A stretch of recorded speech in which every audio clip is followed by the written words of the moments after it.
আর একটি অমুসলিম সম্প্রদায় আপনাদের প্রিয় বাংলাদেশের মানচিত্রে হাত দিতে চায়।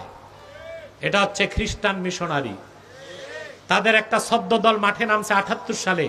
এদের নাম ঈসাই তরিকাভুক্ত মুসলমান, আদতেই খ্রিস্টান।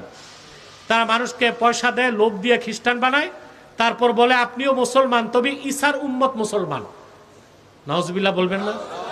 ঈসার উম্মত মুসলমান না খ্রিস্টান?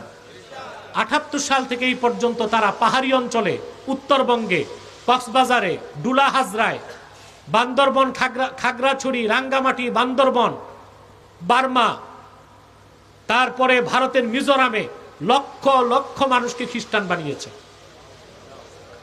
পশ্চিমা খ্রিস্টানদের টার্গেট হচ্ছে বাংলাদেশের পার্বত্য অঞ্চল, মায়ানমারের কুকিচিন আর ভারতের মিজোরাম। এই তিনটা অংশ নিয়ে একটা খ্রিস্টান রাষ্ট্র বানাবে। হতে দিবেন? কি করবেন?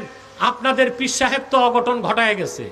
ইউনুস সাহেব যারে পীর সাহেব বানাইছিলেন, আমি 5 তারিখের পরেই বলেছিলাম কোন সুদের কারিগর দিয়া ভালো কাজ হইতে পারে না। আপনারা দেখছেন, আমি যখন বিরোধিতা করছি, একটা রাজনৈতিক দলের বট বাহিনী আমার বিরোধিতা করতে, আমি নাকি রাজনীতি বুঝি না। ওনারা এখন সংসদে যায় রাজনীতি বুঝতেছে। ডক্টর ইউনুস আর আলী রিয়াজ কি সনদ বানায় দিচ্ছে, তারা সংসদে যে ফেসে গেছে। কেমন ফাঁসছে? মাইনকা চিপায়। ঠিক কিনা? এখন না সংবিধান ছাড়তে পারে, না সনদ মানতে পারে, না সনদ ছাড়তে পারে, না সংবিধান মানতে পারে। এ ছিল সুদখোরের বাংলাদেশের মানুষের প্রতি একটি অভিশাপ। আর আমেরিকার সাথে 5টা চুক্তি করে গেছে।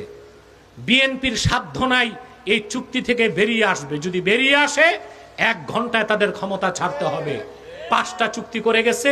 এই 5টা জঘন্য চুক্তি আমি আর আজকে সময় নেই, বললাম না। আমার লেকচার আছে এই বিষয়ে, শুনে নিবেন। আপনারা জনগণ যদি সোচ্চার হন, তাহলে বর্তমান সরকারের পক্ষে আমেরিকাকে বোঝানো যাবে যে তোমারে ভয় করলে চলবে না, আমার জনগণ চুক্তি বাতিল চায়। তোমার চাপিয়ে দেওয়া চুক্তিতে বাংলাদেশ চলবে না। বাংলাদেশ স্বাধীনভাবে তার সিদ্ধান্ত নিবে। ভারতের হস্তক্ষেপ মানবে না, যুক্তরাষ্ট্রের হস্তক্ষেপ মেনে না। হবে না, হবে না, হবে না। রাজি আছেন? এই খ্রিস্টান মিশনারির বিরুদ্ধেও আপনাদের সোচ্চার থাকতে হবে।